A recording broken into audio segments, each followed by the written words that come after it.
예, 우리 2시 30분인데요. 우리 성경 우리 같이 보도록 하겠습니다. 출애굽기 오늘 28장 보겠습니다.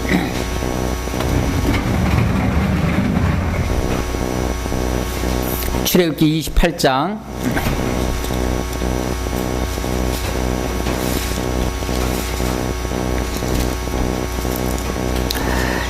우리 1절부터 14절까지 먼저 우리 한번 읽겠습니다. 28장 1절로 14절 교독하겠습니다. 제가 한 절, 여러분이 한 절. 제가 먼저 읽습니다. 너는 이스라엘 자손 중 내 형 아론과 그의 아들들, 곧 아론과 아론의 아들들 나답과 아비후와 엘르아살과 이다말을 그와 함께 내게로 나오게 하여 나를 섬기는 제사장 직분을 행하게 하되,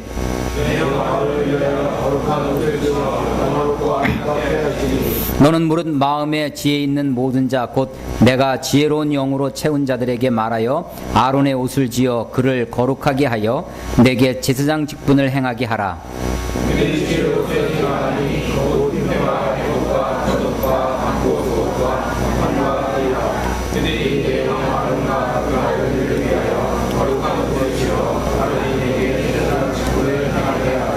그들이 쓸 것은 금실과 청색, 자색, 홍색 실과 가늘게 꼰 배실이니라. 그들이 금실과 청색, 자색, 홍색 실과 가늘게 꼰 배실로 정결하게 잘라서 옷을 차되 그것에 어깨 바지 둘을 달아 그 두 끝을 이어지게 하고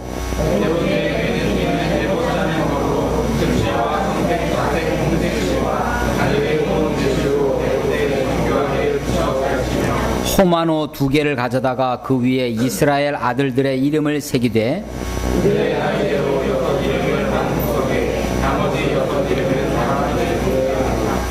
보석을 새기는 자가 도장에 새김같이 너는 이스라엘 아들들의 이름을 그 두 보석에 새겨 금태에 물리고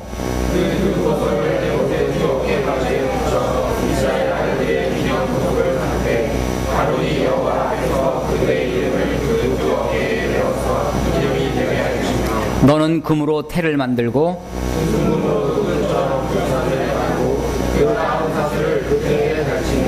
아멘, 아멘. 우리 14절까지 먼저 좀 읽었습니다.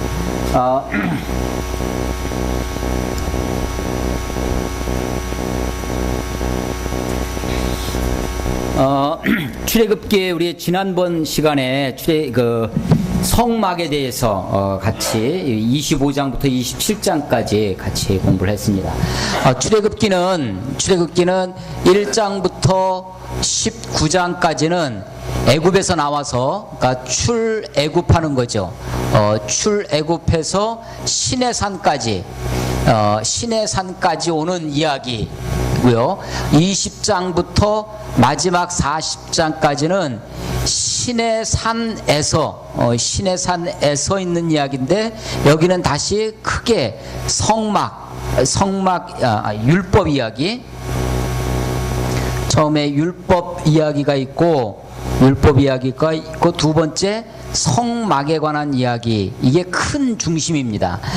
그런데 이 성막에서 섬기는 제사장 이야기가 오늘부터 나오는 거예요. 우리 25장부터 27장까지가 성막에 관한 이야기입니다. 성막이라고도 하고 증거막이라고도 하고 하나님과 만나는 회막이라고도 한다고 그랬죠.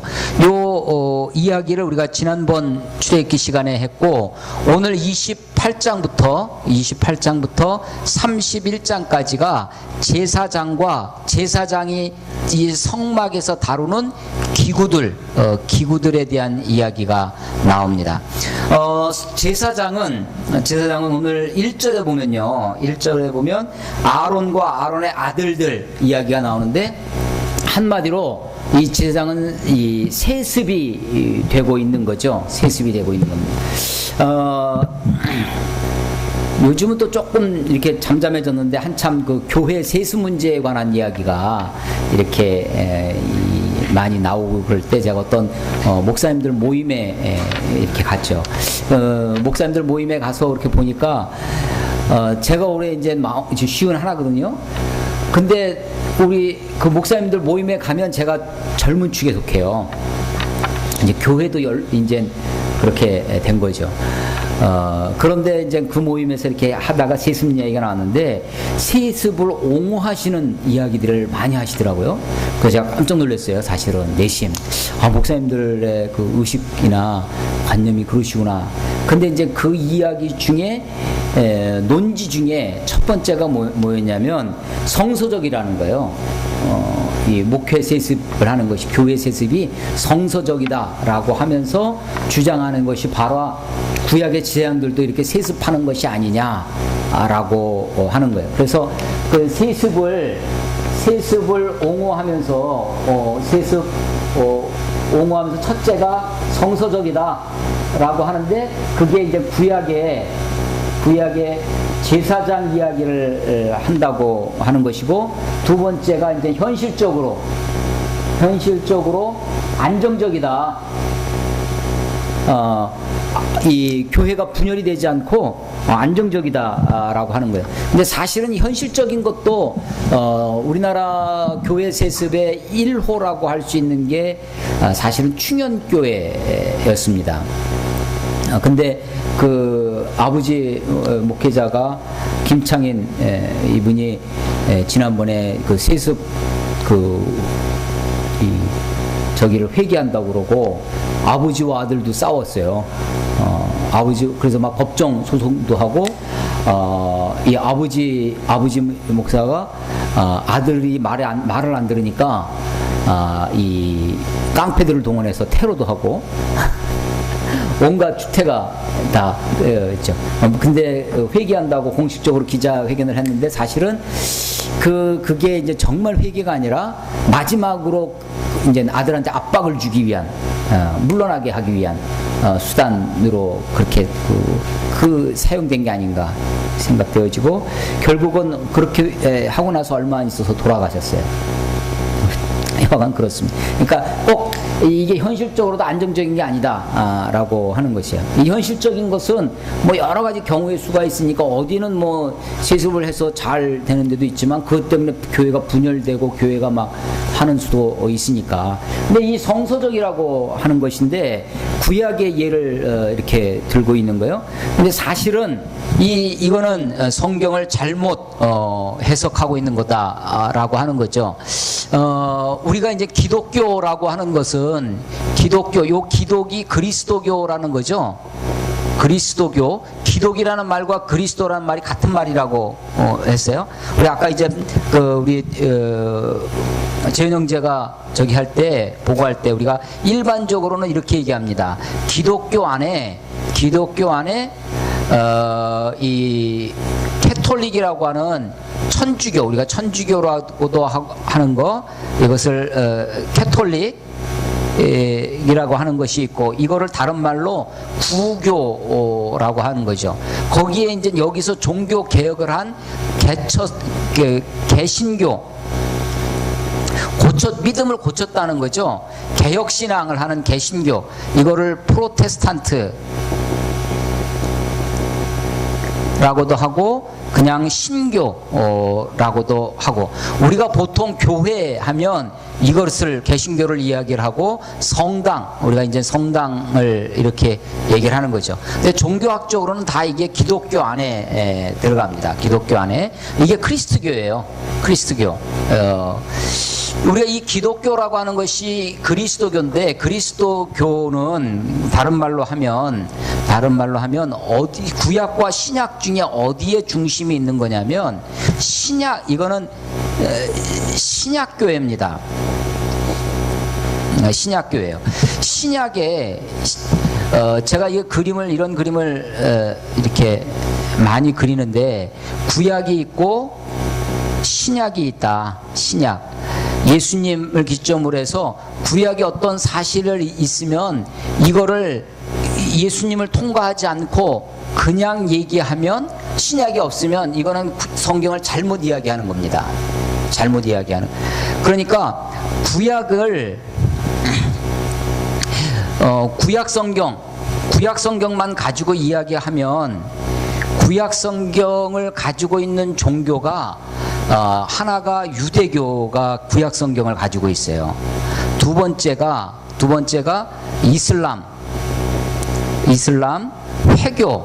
회교도들 아까 인도가 11%가 회교라고 했는데 이 이슬람이 똑같은 구약 성경을 가지고 있습니다. 그리고 세 번째가 기독교가 이것을 가지고 있죠. 그런데 유대교는 구약만 가지고 있는 거고 이슬람은 구약에다가 코란을 가지고 있는 거고 기독교는 구약에다가 신약을 가지고 있는 거예요. 그러니까 구약만 가지고 얘기하면서 야 우리 이슬람이랑 똑같은 이슬람에서 알라가 구약의 여호와랑 똑같은 거다. 하나님이랑 똑같은 거다. 우리 똑같은 하나님 있는 거 아니냐. 똑같은 아브라함을 얘기하고 있는 게 아니냐 하면서 같다라고 얘기를 하면 안 되는 거죠. 구약의 유대인들도 마찬가지입니다. 그러니까 우리가 기독교가 기독교 되는 것은 구약 때문에 기독교가 되는 게 아니라 뭐가 기독교를 만드는 거냐면 신약 때문에 그런 거예요. 그러니까 신약이 없으면 기독교가 되지 않는 겁니다. 신약 성경, 그래서 신약 성경에서 그 사실을 어떻게 얘기해 주느냐를 볼 때 이게 온전한 기독교가 되는 거예요. 그래서 지금 우리가 구약 성경의 제사장 이야기를 지금 읽었는데 제사장은 아버지가 제사장이면 아들도 제사장입니다. 세습이 됐죠. 구약은 세습이 됐어. 그러나 신약은 그렇지 않다는 거죠. 신약은 베드로 전서를 찾아보세요. 베드로 전서 2장. 베드로전서 2장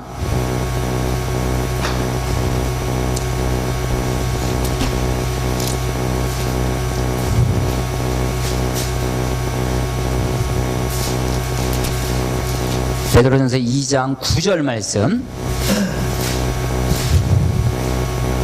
베드로전서 2장 9절 우리 다 같이 한번 읽겠습니다. 자, 시작. 그러나 너희는 택하신 족속이요 왕같은 제장들이요 거룩한 나라요 그의 소유가 된 백성이니 이는 너희를 어두운 데서 불러내어 그의 기이한 빛에 들어가게 하신 이의 아름다운 덕을 선포하게 하려 하심이라. 아멘. 너희가 누구죠? 이 성경으로 하면 요 문자적으로는 베드로 전서를 읽는 독자들이겠죠. 베드로 전서의 독자들은 1장 1절에 보면 베드로전서 1장 1절에 보면 예수 그리스도의 사도 베드로가 쓴다는 거예요. 본도, 갈라디아, 갑바도기아, 아시아와 비두니아에 흩어진 나그네. 이 흩어진 나그네 이게 디아스포라라고 하는 겁니다. 디아스포라. 흩어진 나그네 소아시아 일대에 지금의 터키 일대에 있었던 흩어진 나그네 이게 디아스포라라고 하는 이게 이제 그 초대 이 베드로 전서에서 나오는 독자가 되는 거죠. 그런데 우리는 이 흩어진 나그네가 바로 오늘날의 그리스도인이다라고 하는 거죠. 믿는 신자 우리들이 바로 여기서 말하는 너희다라고 하는 겁니다. 그래서 이 베드로전서 2장 9절의 말씀에 입각해서 우리는 이것을 뭐라고 하냐면 모든 사람이 제사장이다. 그래서 신자 이 만자는 1만 만자를 쓰긴 하지만 우리가 만세 하면 만년의 세월 동안이라는 것이 아니라 오랜 세월, 영원한 세월을 만세 반석이 열리냐 할 때 그 만세라고 하는 거거든요. 이거는 모든이란 뜻이에요. 모든 신자가, 모든 믿는 사람이 만신자가 제사장이다. 만신자 제사장설. 이게 종교개혁, 우리가 개혁 구교에서 신교로 개혁을 할 때 종교 개혁의 모토 중에 하나가 이 만신사 제사장입니다. 모든 믿는 자가 제사장이에요. 아버지가 제사장이기 때문에 내가 제사장이 되는 것이 아니라 아버지가 목사가 되기 때문에 내가 목사가 되는 것이 아니라 이렇게 세습이 아니라는 거죠. 세습이 아니라 누구든지 믿기만 하면 우리가 다 왕 같은 제사장이다라고 믿는 것이 신약 성경이라는 거예요. 신약 성경인데 구약에는 그렇게 세습을 하고 있었지만 그것을 주장하고 있다면 그것은 잘못된 거라는 거지. 구약을 가지고 주장을 한다면. 자, 그러면 구약은 왜 지금 제사장을 우리 출애굽기에서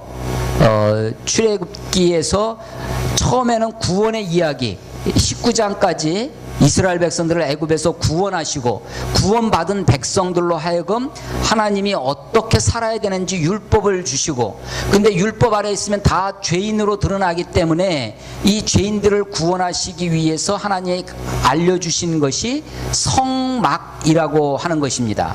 근데 여전히 하나님은 어떤 존재냐면 거룩하신 분이에요. 하나님과 우리가 직접 만날 수가 없어. 이 하나님께 나아가기 위한, 하나님이 우리들을 만나 주시는 곳이 성막인데, 이 성막이라는 곳을 통해서 인간이 하나님을 만나는 겁니다. 근데 이 성막이라고 하는 장소뿐만 아니라 만나는 인간도 매개물이, 매개체가 필요한 거죠. 중간에 중보해주는 존재가 필요했습니다. 그것이 이제 제사장이라고 하는 거예요. 그런데 예수 그리스도께서 십자가의 죽으심으로 성막이, 우리 지난번에 말씀드린 것처럼 성막이 성소와 지성소로 나뉘어져 있었는데, 이 지성소의 휘장이 찢어짐으로 우리가 하나님을 만날 수 있는 새롭고 산 길이 열린 것처럼 신약 시대에 와서 이제 더 이상 이런 인간 중보가 필요하지 아니하고 누구든지 다 하나님께 직접 나아갈 수 있다라고 하는 것입니다. 그러니까 신약에 살고 있는 우리가 여전히 세습을 주장한다고 하는 것은 아직도 구약에 머무르고 있는 유대교의 가르침을 따르는 그런 모습이다라고 이제 하는 것입니다. 그러면 왜 하나님이 구약에서는 이렇게 하셨는가라고 하는 거죠. 하나님이 이 교육적 극단, 저는 이걸 하나님이 이 교육이라고 하는, 인간을 교육하시기 위해서 어떤 극단적인 방법, 하나님이 성경은 어떤 책이냐면 계시의 책이에요. 알려주시는 책입니다. 보여주시는 책인데 어떤 계시냐면 점진적 계시입니다. 처음부터 하나님에 대한 모든 것을 가르쳐 주시는 것이 아니라 조금씩 가르쳐 주세요. 하나님이 어떤 분이냐면 하나님은 거룩하신 하나님입니다. 이 거룩을 나타내기 위한 가장 좋은 방법이 뭐였냐면 구별이에요. 구별. 하나님과 사람을 구별하는 것입니다. 하나님은 창조주이시고, 하나님은 조물주이시고, 인간은 피조물이에요. 인간은 죄인입니다. 죄인인 인간과 하나님이, 거룩하신 하나님이 구별됨을 통해서 거룩하심을 나타내시는 거예요. 그래서 이 성막이라고 하는 것은 다 구별되는 것이죠. 사람도 다 구별됩니다. 그렇지만 하나님의 원래의 목적은 이런 인간과 만나시고 하나 되시는 것이 하나님의 목적이었다고 믿습니다. 그래서 처음에는 소위 옛날 고대에는 교육이라고 하는 것이 교육기관이나 교육을 위한 어떤 제도 같은 것이 없었습니다. 그랬을 때는 가장 좋은 교육기관이 뭐였냐면 가정이었어요. 아버지가 농사꾼이면 아들이 아버지 따라다니면서 농사를 배우는 거예요. 아버지가 어부면 아버지 따라다니면서 어부를 배우는 겁니다. 아버지가 목수면 아들이, 그래서 직업이 다 어떻게 되는 거냐면 업이 되는 거예요. 업이. 직이 있죠. 이 직이 업처럼 이 업자가 이렇게 됐으나? 좀 이상해졌다. 직이 업으로 다가오는 거예요. 그래서 이 업이 되는 것이 이게 세습이 되는 거죠. 가정을 통해서 아버지로부터 아들이 배우고, 근데 지금은 소위 제사장과 같은 것을 어디서 배우냐면 사무엘 시대부터 소위 선지학교라는 것이 생겨납니다. 선지학교. 그래서 엘리야가 엘리사를 가르치는, 이게 대표적인 스승과 제자 사이죠. 뭐 앞에 엘리하니까 이게 아버지 부자 관계냐? 전혀 아닙니다. 돌림자 쓰는 거 아니에요. 이건 스승과 제자입니다. 스승과 제자. 그래서 지금은 이 교회에 대해서, 신학에 대해서, 교회 목회에 대해서 소위 신학교라고 하는 공적 기관을 통해서 그 일을 배우고 가르치고 하는 거죠. 아버지가 목사이기 때문에 아들이 목사 일을 배우는 것이 아니라고 하는 것입니다. 성서적으로도 그럴 뿐만 아니라 신학적으로도 세습이 잘못되었고 그렇습니다. 그런데 그럼에도 불구하고 지금 출애굽기에서 제사장, 우리 지난번에 성막에 배운 거에 이어서 제사장에 대해서 쭉 이야기를 하시는데, 이것은 하나님의 거룩하신 하나님 앞에 죄인인 인간이 직접 만날 수 없기 때문에 중간에 제사장이라는 것을 두어서 하나님을 만날 수 있도록 도와주시는 겁니다. 그 제사장이 하나님 앞에 나아가기 위해서 제사장 자체가 구별돼야 돼요. 그 구별되는 것을 표현하기 위해서 옷부터 이야기를 하십니다. 옷. 그 제사장의 옷, 의복, 제사장의 흉배, 가슴에 붙이는 거, 제사장의 어깨띠, 거기에 표식을 어떻게 하고 하는 것들을 자세히 설명하고 있는 거예요. 자, 15절 봐보세요. 15절. 28장 8절 봐보세요. 에봇 위에 매는 띠는 이렇게 되어 있는데, 에봇은 가슴에 이렇게 그 판 같은 거를 달려 있는데, 거기에 어깨 뒤에도 있고 앞에도 있습니다. 앞과 뒤에 등에 에봇을 입는데 그것을 끈으로 연결하는 거예요. 끈으로. 그래서 9절 보면요, 호마노 2개를 가져다가 그 위에 이스라엘 아들들의 이름을 새기고 그들의 나이대로 6 이름을 한 보석에 나머지 6 이름을 5 보석에 새기라. 이게 무슨 얘기냐면, 가슴에 흉배를 그 에봇을 하고 이것을 띠로 이렇게 뒤와 연결하는데, 여기에 보석 호마노를 2개를 다는 거예요. 근데 그 호마노라는 보석에다가 이스라엘은 여기서 야곱을 얘기하는데, 야곱의 12아들 이름, 나중에 12지파가 되죠. 그 이름을 다 거기다 새겨가지고 다는 거예요. 그러니까 이스라엘 민족을 대표하는 거죠. 이스라엘 구성원들을. 그런 이야기. 또 15절, 너는 판결 흉패를 에봇 짜는 방법으로 그 에봇에다가 판결을 하는 흉패를 붙이는데, 옛날에는 재판 기능이 제사장들에게도 있어서 그 이름 가운데 그런 판결 흉패라는 것을 붙이는 겁니다. 요 가슴에 그 에봇을 하는데 거기에 12개 한 줄에 3개씩 4, 3, 12가 되어 17절 보면, 그것에 4줄로 보석을 물리되 첫 줄에 홍보석, 황옥, 녹주옥 3가지씩 있는 거죠. 한 줄에 3개씩 4줄로 18절 둘째 줄, 19절 셋째 줄, 20절 넷째 줄. 그래서 3, 4, 12, 12개인데 이 12보석은 21절, 이 보석들은 이스라엘 아들들의 이름대로 12이라 보석마다 12지파에 한 이름씩 도장을 새기는 법으로 새기고, 그래서 이스라엘 12지파의 이름을 보석으로 상징해서 가슴에도 이렇게 붙이고 있는 것이다 라고 하는 것이죠. 이것은 나중에 요한계시록에 가면 12지파, 이스라엘 12지파의 이야기가 다시 반복되어지는 것을 보게 되는데, 이것은 종말의 구원에도 관계된다라는 것입니다. 29절 가보세요.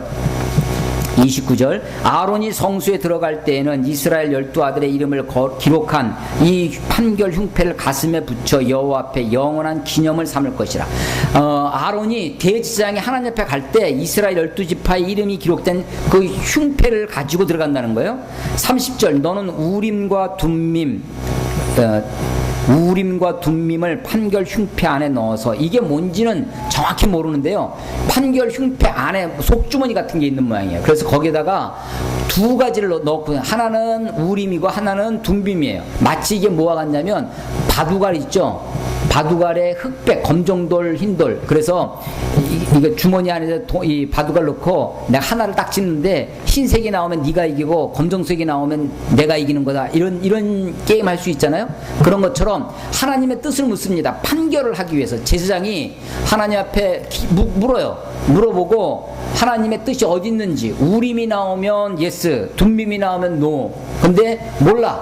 이 흉패 안에, 판결 흉패 안에 뒀다가 우림과 둠비를 넣었다가 꺼내는 거예요. 하나님의 신탁을 물어보고 하나님께 기도하고 제사장이 꺼내들면 이게 하나님의 뜻이야. 그렇게 묻는 것이 우림과 둠비입니다. 이런 식의 것들이 제사장들에게 있었어요. 33절 봐보세요.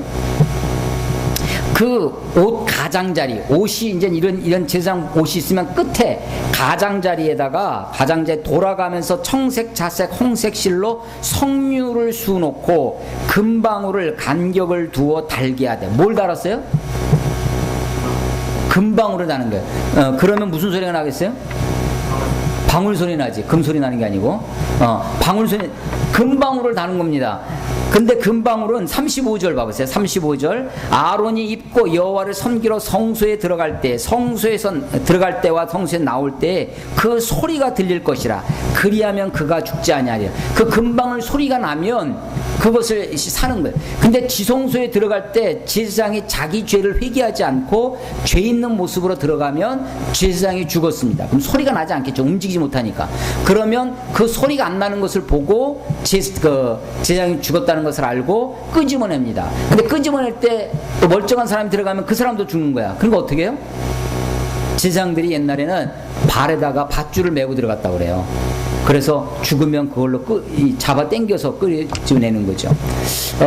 저희 이제 그 아버님이 지금 뭐 이렇게 어르신이 다 돼서 80이 넘으신 분이시지만 옛날에 전기를 많이 하셨거든요. 그래서 이제 우리 교회 이렇게 전기 고쳐주시고 그러는 게 다 이게 옛날 그 직업이 그러셔서 전문가셨죠. 근데 이제 가끔 이제 어렸을 때 제가 들은 소식 중에 하나가 지금은 이런 거는 가정 이런 전기는 뭐 큰 위험이 없는데 전봇대에 올라가서 막 공사하시는 거 있잖아요. 그런 거 있으면 감전사고를 이렇게 당하시는 거예요. 근데 감전사고로 사람이 죽는데 그 감전된 사람을 살리기 위해서 다른 사람이 가서 붙으면 그 사람도 감전이 돼서 죽는 겁니다. 굉장히 위험한 거죠. 그런 것처럼 이 지성소에 들어갈 때 제사장이 그랬다는 거예요. 그래서 옷 끝에다가 금방울을 달고 성소에 들어가는 그런 것입니다. 36절 보면요. 36절. 너는 또 제사장이에요. 제사장 너는 또 순금으로 패를 만들고 도장에 새기는 법으로 그 위에 새기되 뭐라고 새겨요? 여호와께 성결. 예. 여러분 성경책에 여호와께 성결하고 따옴표 있습니까? 예. 옛날에는요. 이게 이런 거를 문장 부호라고 하죠. 문장 부호라고 하는데 옛날 책은 문장 부호가 없었어요. 그래서 성경을 읽다가 따옴표, 말줄임표, 뭐 물음표, 심지어는 마침표도 없어요. 이런 문장 부호가 굉장히 드문 겁니다. 성경에 이게 뭐냐면 강조하고 있는 거죠. 여호와께 성결. 제사장에게 요구되어지는, 제사장들에게 요구되어지는 덕목이 있다면 그게 여호와께 성결이라는 것입니다. 자기 자신을 위해서뿐만 아니라 이스라엘 민족을 위해서 그러하다라고 하는 것입니다. 근데 이 패는요, 패는 37절 봐보세요. 이 패를 청색 끈으로 관 위에 매되 또 곧 관 전면에 있게 하라. 이 패를 어디에 두어요?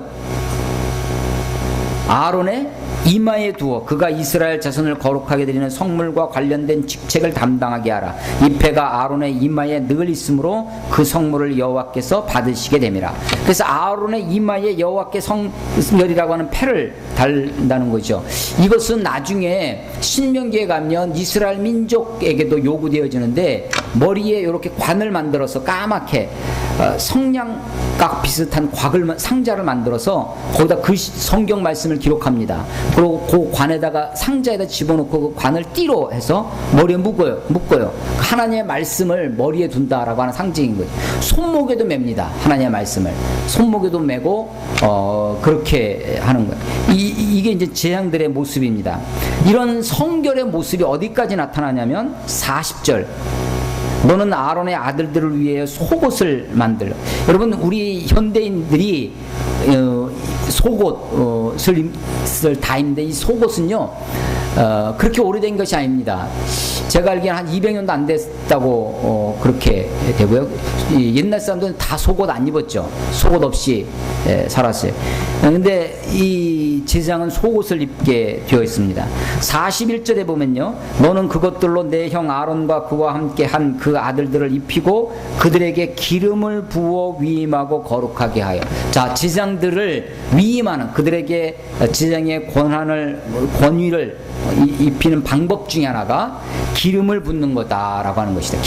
기름을 부음으로써 하나님의 권위가 그에게 임하는 것이었는데, 이것이 나중에 기름 부음을 받은 자라고 하는 그리스도 메시아의 상징으로 되어지는 것입니다. 43절 봐보세요. 43절. 아론과 그의 아들들이 회막에 들어갈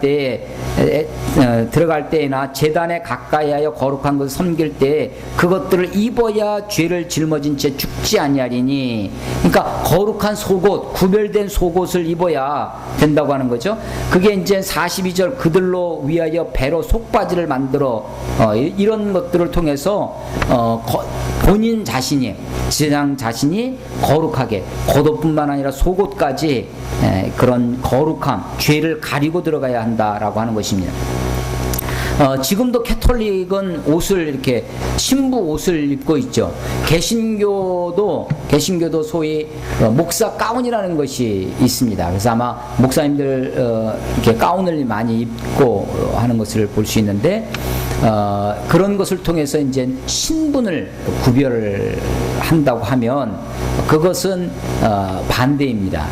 왜냐하면 우리가 다 왕같은 제사장이 똑같은 사람인데, 누구는 가운 입는 사람, 누구는 가운 안 입는 사람, 구별될 수가 없는 거죠. 다 똑같은 사람입니다. 근데 다만 내가 회중을 대표해서, 우리의 죄 있는 모습을 가리고, 그래서 그런 의미로 입는다면, 죄 있는 모습을 가리기 위해서 그런 뜻으로 한다면 좀 이렇게 용납할 수도 있지 않겠나 싶어지는데, 저는 일반적으로는 가운을 잘 입지 않죠. 특별히 뭐 가운 입고, 목사님들 모이면 가운 입고 와라, 또 무슨 뭐 침례식을 한다든지 뭐 특별한 저희가 있지 않고서는 이렇게 가운을 잘 입지 않는데, 그런 의미가 있다라고 하는 것이죠. 목사님들 안수식이 있어요. 안수식이 있는데, 안수식 순서에 가운을 착용시켜주는 성이 가운을 입혀주는 시간이 있습니다. 안수기도 하고, 그리고 나서 이 가운을 옛날에는 그런 게 없었거든요. 제가 어렸을 때 안수식 가서 이제 구경하고 가고 같이 예배드리러 가면 그런 게 없었는데, 언제부턴가 한국교회가 그 목사 가운 입혀주는 식을 순서 안에 있어요. 대부분 교단들이 그렇게 하더라고요. 그래서 뭔가 대단한 사람이 신분이 갑자기 바뀐 것처럼 그렇게 하는데, 전혀 그런 의미는 아니다. 신분은 저나 여러분이나 똑같습니다. 안수를 받은 목회자나 그렇지 않은 여러분들이나 다 그리스도 안에서 하나고, 한 형제고, 똑같은 왕같은 제사장인 것이죠. 다만 하나님이 나에게 교회에서 하나님의 말씀을 가르치는 그런 은사와 그런 위임을 나에게 맡겨주시고, 여러분들도 그 앞에 제 말씀을 듣고 있는 것뿐이다 라고 하는 것입니다. 자, 제사장 이야기를 오늘 좀 더 해볼게요. 29장 가보세요. 29장 1절, 내가 그들에게 나를 섬길 제사장 직분을 위임했을 뿐입니다. 그들을 거룩하게 할 일은 그들 자체가 거룩해져야 돼, 제사장들도. 5절, 의복을 가져다가 아론에게 속옷과 에봇, 받침 겉옷과 에봇을 입히고 흉배를 달고 에봇에 정교하게 짠 띠를 띠게 하고 그의 머리에 관을 씌우고 그 위에 거룩한 패를 더하고 기름을 가져다가 그의 머리에 부어 바르고 그의 아들들을 데려다가 그들에게 속옷을 입히고 아론과 그의 아들들에게 띠를 띄우면, 사실은 인간이라고 하는 본인체는 그대로 있는 거예요. 그렇죠? 사람은 그대로입니다. 다만 옷을 입히고 기름을 붓고 띠를 붙이고 할 뿐입니다.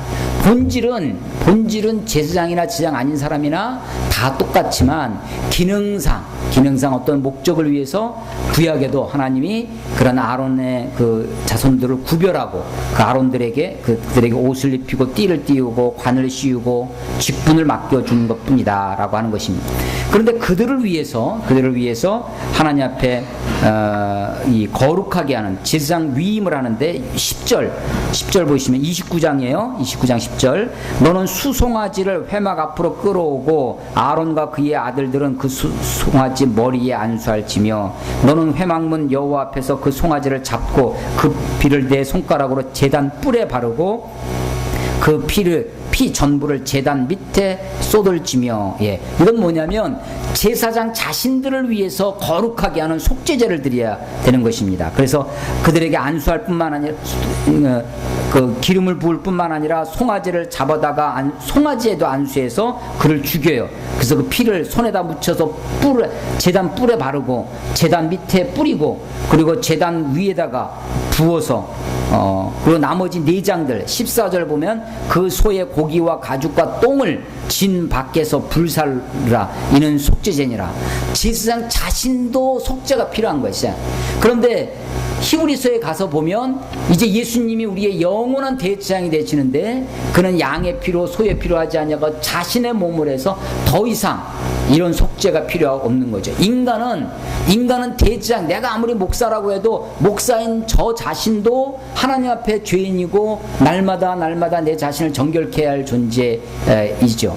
오로지 주님만이, 우리 예수님만이 우리의 구원의 주님이시다라고 하는 것인데 구약의 대제사장들도 마찬가지였습니다. 그들 자신을 위해서 그렇게 속죄제를 드려야 했다.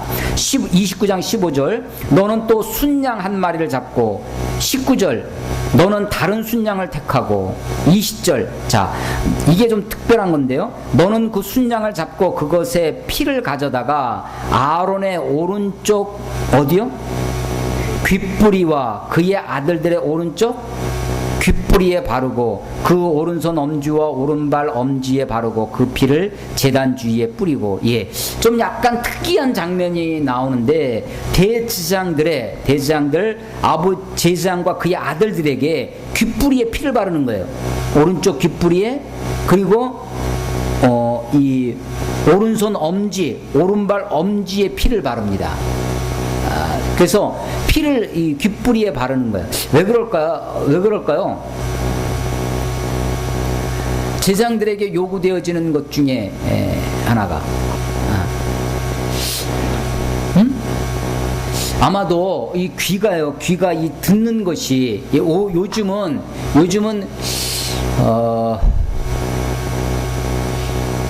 요즘은 아마 시각적인 자극, 시각적인 범죄가 훨씬 더 강렬하고 오래 남을 겁니다.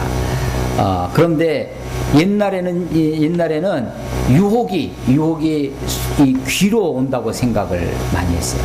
그래서 이 제사장이 하나님 앞에 구별된 것을 상징할 때 귀에다가 또 우리 손과 발에 오른손 오른발에 피를 바르고 제단에 뿌리고. 그래서 이 제사장이 자기 자신이 그런 성결한 삶을 옷을 입고 제사를 드리는 어떤 의식뿐만 아니라 삶에서 성결이 요구되어진다라고 하는 것으로 귓뿌리에 피를 바르고 오른손 오른발 엄지에 피를 바르는 그런 모습으로 나오는 것입니다. 29장 26절 봐보세요. 너는 아론의 위임식 순양의 가슴을 가져다가 여호와 앞에 흔들어 요제를 삼으라. 요제라는 말이 나오는데 요는요 흔드는 겁니다. 흔드는 거예요. 그렇게 흔드는 거예요. 가슴 높이에서 들어서 그 고기를 흔드는 거죠. 그래서 제사를 드리는 방법이 태워서 드리는 번제가 있고 부어서 드리는 관제가 있고 흔들어서 드리는 요제가 있고 이렇게 높이 들어서 드리는 거제가 있어요. 거제. 이건 방식에 대한 겁니다. 어떤 방법으로 하느냐에 따라서 하는데 위임식의 방법들이죠. 29절 아론의 성의는 후에 아론의 아들들에게 돌릴지니 그 옷을 대물림 한다고 하는 거죠. 아론의 후예들에게. 그래서 아마 이런 것 때문에 옷을 입혀주는 이런 게 목사 안수식에도 이렇게 나오는 것이 아닌가 하는 생각을 합니다. 이 위임식을, 안수식 같은 위임식이요, 35절 보면 너는 내가 네게 한 모든 명령대로 아론과 그의 아들들에게 그같이 하여 며칠 동안, 이래 동안 위임식을 하요. 일주일 동안. 그러니까 제사를, 그 양을, 소를 잡고 뭐 피 바르고 제단하고 하는 것을 일주일 동안 하는 거죠. 37절 너는 이래 동안 제단을 위해 속죄하여 거룩하게 하라. 그리하면 지극히 거룩한 제단이 되리니 제단에 어떻게? 접촉하는 모든 것이 거룩하니라. 여러분, 이게 거룩의 거룩이 거룩한 것에 만지면 거룩해지는 거예요. 그런데 죄는 어떡하냐? 부정한 것을 만지면 부정해집니다. 죽음을 만지면, 그 시체를 만지면 그 시체를 만진 그 사람이 부정해져요. 어떤 그 문둥병이나 무슨 부정한 병에 걸린 사람을 만지면 부정해집니다. 이게 구약에도 제단을 먼저 거룩하게 해놓으면 그 제단을 만지는 것이 사람 것도 거룩해졌다. 이게 원래 원리예요. 근데 이제 이것을 사람들이 잊어버립니다. 그리고 다 뭐만 남냐면 부정의 원리만 남아요. 그래서 유대인들이 이런 그 거룩의 승화의 법칙은 잊어버리고, 이게 이제 예수님이 나중에 예수님을 만진 혈루병 여자가 나았죠. 그런데 사람들은 다 만지면 부정하다고 생각하는 거야. 만지면 부정하다고 하는 부정의 원리만 사람들이, 유대인들이 기억합니다. 근데 사실은 제사장의 순기능, 제사장의 어떤 포지티브한 그런 기능이 있었는데, 거룩해진 그 사람을 통해서 제단을 거룩하게 하고 그 제단에 접촉하는 모든 것이 거룩하게 했다라고 하는 것입니다. 자, 38절 보면요, 매일 드리는 제사. 39절 한 어린 양은 아침에 드리고 한 어린 양은 저녁에 드릴지며. 그래서 매일매일의 삶을 통해서 그렇게 제사장들이 하나님과 만나야 된다라고 하는 것입니다. 42절 이는 너희가 대대로 여호와 앞 회막 성막 증거막에, 똑같은 말입니다. 회막문에서 늘 드릴 번제니라. 내가 거기서 너희와 만나고 내가 네게 말하리라. 하나님의 목적이 여기에 있어요. 만나는 것에 있는 거죠. 43절 내가 거기서 이스라엘 자손을 만나리니 내 영광으로 말미암아 회막이 거룩하게 될지라. 회막이 거룩해지는 이유는 하나님의 영광 때문에 그래요. 하나님이 거기서 만나십니다. 하나님이 이스라엘 백성들을 만나기 위해서 성막이라는 것을 구별하시고 거기서 수종 들고 일하는 제사장들을 구별하시는 그런 것을 쭉 설명하고 있는 거예요. 46절 봐보세요. 46절 그들은 내가 그들의 하나님 여호와로서 우리 46절 같이 읽어보겠습니다. 다 같이. 29장 46절.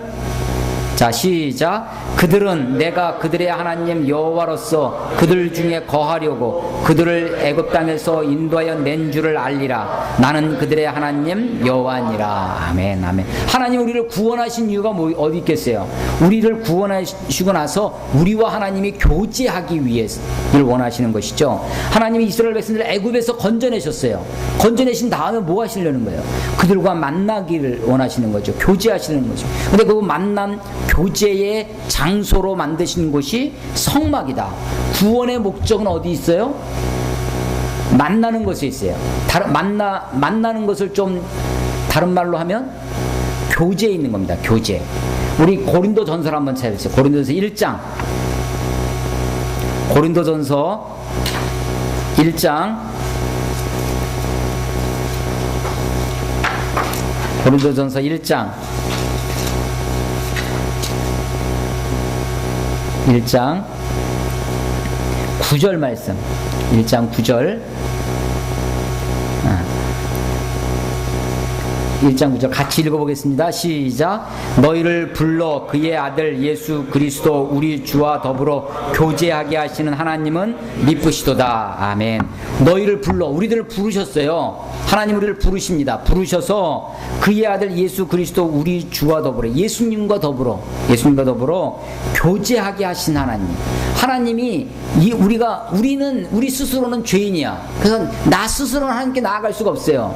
근데 예수님의 핏값이 있으면, 예수님과 함께라면, 예수님과 더불어 하나님과 교제하시는, 그럼 우리를 교제케 하시는 하나님이, 교제하게 하시는 하나님이 미쁘시도다 라고 하는 것이죠. 하나님 우리를 구원하시는 목적이 어디 있다고요? 교제에 있습니다. 교제. 그래서 이 제사장과 성막의 원리에도 이것이 나와 있는 거예요. 출애굽기 다시 29장 46절 아까 우리가 같이 읽었는데, 그들은 내가 그들의 하나님 여호와로서 그들을 중에 거하려고 그들을 애굽 땅에서 인도하여 낸 줄 알리라. 애굽에서 인도하여 구원의 목적이 만남과 교제에 있다라고 하는 것입니다. 자, 30장은요 이런 제사장이 다루는 여러 기구들에 대한, 분향할 제단에서 쓴 각종 기구들에 대해서 설명을 하고 있어요. 먼저 이 성소, 이 성소 앞에 번제단이 있고 그 앞에 물두멍,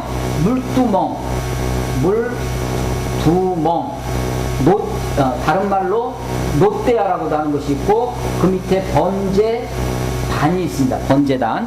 그 제단에 대한 설명이에요. 30장 1절, 너는 분향할 제단을 만들지니, 제단을 만들라는 거예요. 2절, 길이가 1규빗, 너비가 1규빗, 네모 반듯하게, 높이는 2규빗, 이렇게 만들라는 그 규모를 설명하고요. 6절, 그 제단을 증거계 위 속죄소 맞은편 곧 증거계 앞에 있는 휘장 밖에 두라. 그 속죄소는 내가 너와 만날 곳이며, 속죄소, 시은소라고도 하는, 시은좌라고 하는 속죄소에서 하나님이 만나는데, 그곳에서 설명을 하고 있는 거예요. 9절 봐보세요. 너희는 그 위에 다른 향을 사르지 말며, 하나님 앞에 제단을 내서 제사를 드리는데 아무렇게나 제사를 드리지 말라는 거죠. 향을 피워도 구별된 것으로 해야 된다라는 것입니다. 레위기 10장을 가보세요. 출애굽기 다음에 레위기 있죠. 레위기 10장, 레위기 10장 1절 2절 한번 읽어보겠습니다. 레위기 10장 1절 2절, 10장 1절 2절. 자, 같이 읽습니다. 시작. 아론의 아들 나답과 나비후가 각기 향로를 가져다가 여호와께서 명령하시지 아니한 다른 불을 담아 여호와 앞에 분향하였더니 불이 여호와 앞에서 나와 그들을 삼킴에 그들이 여호와 앞에서 죽은지라. 아멘. 예. 자, 아까 그 출애굽기 30장에서 다른 향을 사르지 말라고 했는데, 레위기 10장에 가니까 각기 향으로 하나님 앞에 향불을 피웠지만 다른 불로 이거를 피우는 바람에 명령하지 아니한 불로 하다가 그만 죽음을 당하는 하나님의 극단적인 모습을 우리가 볼 수 있습니다. 30장, 다시 출애굽기 30장 와서 회막에서 봉사를 하는데, 회막에 성전 세금이 있었어요. 성전세. 그게 이제 11절 이하에 나오는데 12절 봐보세요. 내가 이스라엘 자손의 수요를 조사할 때 조사받은 각 사람은 그들을 계수할 때 자기의 생명의 속전을 여호와께 드릴지라. 다 자기 생명이 있는데 그 생명에 대한 속전을 하나님께 드리는 거예요. 이는 그것을 계수할 때 그들 중에 질병이 없게 하려 함이라. 무릇 계수 중에 드는 자마다 성소의 세겔로 반세겔을 낼지니, 반세겔, 이게 이제 예수님 시대에 예수님 그 성전세를 내라고 합니다. 그랬더니 그 베드로한테 가서 고기를 잡아다가 고기의 입을 열어보면 그 동전이 있는데 그걸 가지고 반은 네 걸 내고 반은 내 걸 내라. 예수님이 그때 그 반세겔입니다. 성전세예요. 성전세. 이것은 각자 한 사람 한 사람 일종의 인도세입니다. 한 사람에게 대한 부자라고 더 내는 것이 아니고 가난한 사람이라고 덜 내는 것이 아니었어요. 15절 봐보세요. 15절, 이 30장 15절. 너희의 생명을 대속하기 하기 위해 여호와께 드릴 때에 부자라고 반세겔에서 더 내지 말고 가난한 자라고 덜 내지 말지며. 그러니까 부자나 가난한 사람이나 생명의 가치는 똑같은 것이다 라고 하는 것입니다. 그래서 이 반세겔은 아주 작은 단위였는데 그 기본이라는 모든 생명체가 하나님 앞에 동일한 가치를 가지고 있다고 하는 의미로 속전의 세를 성전세로 내게 했다라고 하는 것입니다. 17절 이하에 보면 물두멍, 이 노떼아라고 하는 물두멍에 대한 이야기인데 18절 너는 물두멍을 노수로 만들고 19절 아론과 그의 아들들이 그 두멍에서 수족을 씻되 손발을 씻고 가라는 거죠. 29절 그것들을 지극히 거룩한 것으로 구별하라. 이것에 접촉하는 것은 모두 거룩하니라 라고 하는 것입니다. 37절 가보시면 내가 여호와를 위하여 만들 향은 거룩한 것이니 너희를 위하는 그 방법대로 만들지라. 냄새를 맡으려고 이것들을 만드는 모든 자는 백성 중에서 끊어지리라. 하나님 앞에 이제 거룩한 향을 드리는 것에 대해서 설명을 하면서요, 하나님이 그 방법까지 구체적으로 지시하는 것을 보게 됩니다. 여기까지는 그 번제단, 물두멍 이런 것을 만드는 방법에 대해서 쭉 설명을 하고 31장은 그것을 실제로 만드는 사람인데 여기에 나오는 사람이 두 사람이에요. 2절 봐보시면 내가 유다지파 훌의 손자 우리의 아들인 부사레를 지명하여 부르고 하나님의 영을 그에게 충만하게 하여 지혜와 총명과 지식과 여러가지 재주로 정교와 일을 연구하여. 6절 내가 또 단지파 아이사막의 아들 오홀리압을 세워 그와 함께하며 지혜로운 마음이 있는 모든 자에게 내가 지혜를 주어. 자, 여기 2절의 부사렐과 6절의 오홀리압, 마치 야구 경기 같은 데 보면 감독과 코치가 있는 것처럼 전체적인 계획을 디자인하고 그것을 하는 사람이 부사렐이라면 실제로 만드는 사람이 오홀리압이었던 것 같습니다. 근데 이런 사람들에게 하나님이 특별히 하나님의 영을 주셔서 그들로 하여금 지혜와 총명으로 이제까지 설명했던 성막과 성전 그 성막 기구들을 실제로 만드는, 앞에 여기까지 30장까지는 설계도를 주신 거예요. 쭉 이렇게 만들어라 말로 하신 거고, 이제 실제로 만드는 사람을 위해서 두 사람을, 그러니까 모세와 같은 지도자도 있지만 아론과 같은 지장도 있지만 이런 기술을 가지고 있는 엔지니어에 해당되는 이런 사람들도 있는 것이. 근데 이런 사람들조차도 하나님이 영을 주셔서, 하나님의 영을 부어 주셔서 그들로 하여금 이런 일을 감당할 수 있게 하셨다라는 것입니다. 그런데 저는 이 부분을 보면서요, 이런 생각을 해요. 2절에 보면 하나님이 지명하여 부르셨고 3절에 하나님의 영을 그에게 주셨어요. 그런데 4절에 보면 정교한 일을 연구합니다. 그래서 하나님이 내게 은혜를 주셔서 지혜를 주시고 총명을 주시는 일과 더불어서 내가 그 일을 연구하는 일도 나에게 맡겨진 일이다 라고 생각합니다. 하나님이 우리들에게 총명을 주시고 지혜를 주셨다고 해서 나는 아무것도 안 하고, 우리 옛날 그 신학교 때 내일 헬라어 시험 보는데 막 족구하자는 꼬시는 동기들이 있어요. 그래서 방언 받으면 된다고 막 우기는 친구들이 있었는데, 성령님은 그때 한쪽에서는 한번 성령님도 시험엔 떠신다고. 그래서 이게요, 내가 하나님께 기도하고 하나님께 구하지만 여전히 내가 할 몫이 있다라는 것이에요. 그래서 정교한 일을 연구해서 그 일을 하게 했다라고 하는 것입니다. 이런 이야기들이 이제 쭉 31절 1장까지 있어요. 마지막 18절 한번 봐보세요. 31장 18절. 여호와께서 시내산 위에서 모세에게 이르시기를 마치신 때, 자, 무슨 얘기냐면 시내산 위에 지금 모세가 사실은 언제 올라갔냐면 24장 가보세요. 24장 끝에 마지막 절. 모세는 구름 속으로 들어가서 산 위에 올랐으며 모세가 40일 40야를 산에 있으니라. 자, 모세가 지금 24장에 시내산에 올라갔습니다. 시내산에서 올라갔더니 25장에서 30장까지 이 성막과 제상에 관한 이야기를 쭉 말씀해 주신 거예요. 그 기간이 며칠이 됐냐면 40일이 된 겁니다. 40일. 그 40일 동안 이스라엘 사람들이 모세가 오는 곳, 안 내려오니까 어떻게 된 줄 알고 그 사이에 우상을 만들어요. 금송아지를 만듭니다. 그게 32장이에요. 그런데 31장 마지막에 보면요, 마지막에 31장 마지막 18절, 여호와께서 시내산 위에서 모세에게 이르시기를 마치신 때에 증거판 둘을 모세에게 주시니 이는 돌판이요 하나님이 친히 쓰신 것이라. 하나님이 친히, 영화 10개라는 영화가 있습니다. 10개라는 영화에 보면 불이 나와가지고 이 돌산 벽에다가 막 글을 쓰는 거예요. 그게 10계명 돌판이라는 거야. 영화는 그렇게 표현하던데 우리는 잘 모릅니다. 어떻게 쓰셨는지 모르지만 하나님이 친히 쓰신 10계명 돌판 2개를 받고 내려오는 것입니다. 내려와서 32절 이하의 32장을 겪는 거예요. 그러고 나서 이 우상 숭배하는 이 문제를 겪고, 그러니까 사실은 이런 거예요. 다시 좀 정리를 해보면,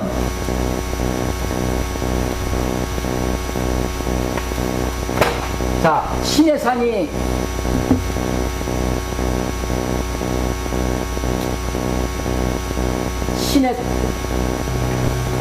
시내산이 있습니다. 19장에 시내산 앞에 왔어요.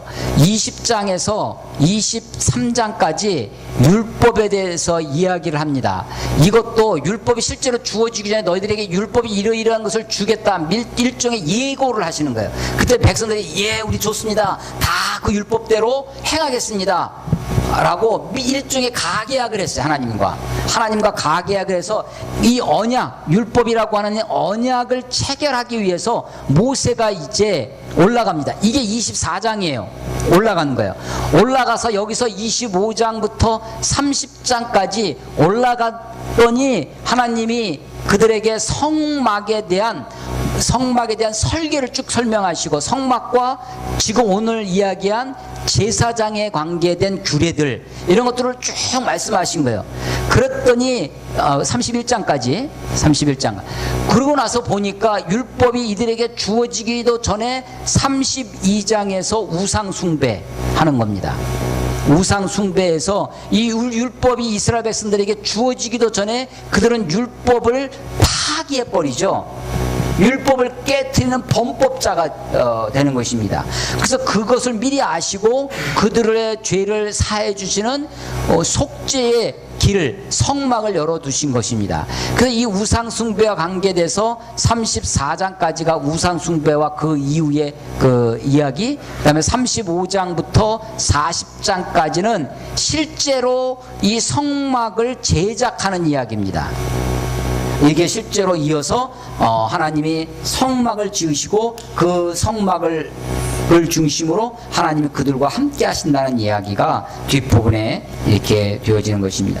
자, 다음번 시간에는 32장 이후에 우상 숭배 이야기, 금송아지 이야기를 통해서 우리 속에 이스라엘 백성들의 죄성이 어떻게 있는지, 하나님이 그것을 어떻게 다루시고 있는지 모습을 함께 나누도록 하겠습니다.